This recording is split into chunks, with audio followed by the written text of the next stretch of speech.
Cihazınızın tamire mi ihtiyacı var? Ücretsiz teşhis sunuyoruz. Kapınıza kadar alıyor ve teslim ediyoruz, telefon veya seyahat gerekmez.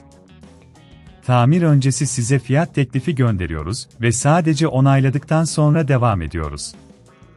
Kolay, şeffaf ve profesyonel. Link açıklamada. Thermomix TM31 modelinin panel ve motorunu değiştirmek için gereken adımları detaylı bir şekilde inceleyeceğiz. Öncelikle, gerekli aletleri hazırlayalım. Bir tornavida seti, bir anahtar takımı ve temizlik malzemeleri gerekecek.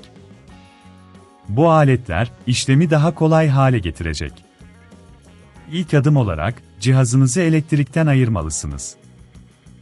Güvenlik her zaman ilk önceliğimizdir. Elektrik bağlantısını kesip, cihazı düz bir yüzeye koyun. Şimdi, cihazın alt kısmındaki vidaları sökmeye başlayalım. Tornavida yardımıyla vidaları dikkatlice çıkarın. Vidaları kaybetmemek için bir kapta toplayın. Eğer cihazınızı açarken zorluk yaşıyorsanız, unutmayın ki zorunluluk olmadan profesyonel teşhis hizmetimiz mevcut. Vidaları çıkardıktan sonra, cihazın alt kapağını nazikçe kaldırın. İç kısımda motoru göreceksiniz. Motorun bağlantılarını dikkatlice çıkarın. Bağlantıları söktükten sonra, motoru yerinden çıkarmak için biraz kuvvet uygulamanız gerekebilir. Motor çıkarıldıktan sonra, panelin bağlantılarını kontrol edin. Eski paneli çıkarırken dikkatli olun, çünkü yeni panelin montajı için bu parçaları kullanacağız.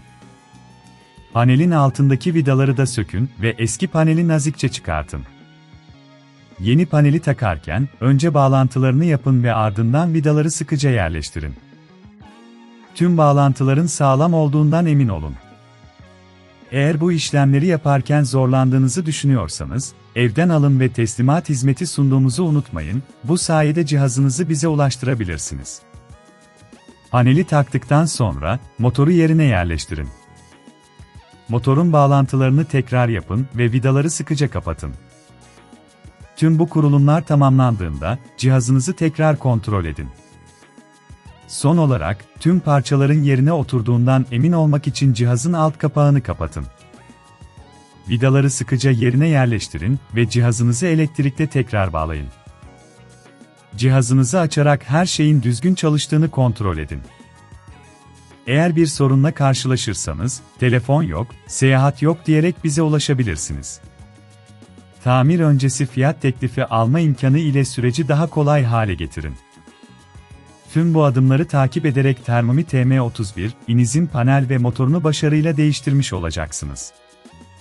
Cihazınızın tamire mi ihtiyacı var? Ücretsiz teşhis sunuyoruz. Kapınıza kadar alıyor ve teslim ediyoruz, telefon veya seyahat gerekmez.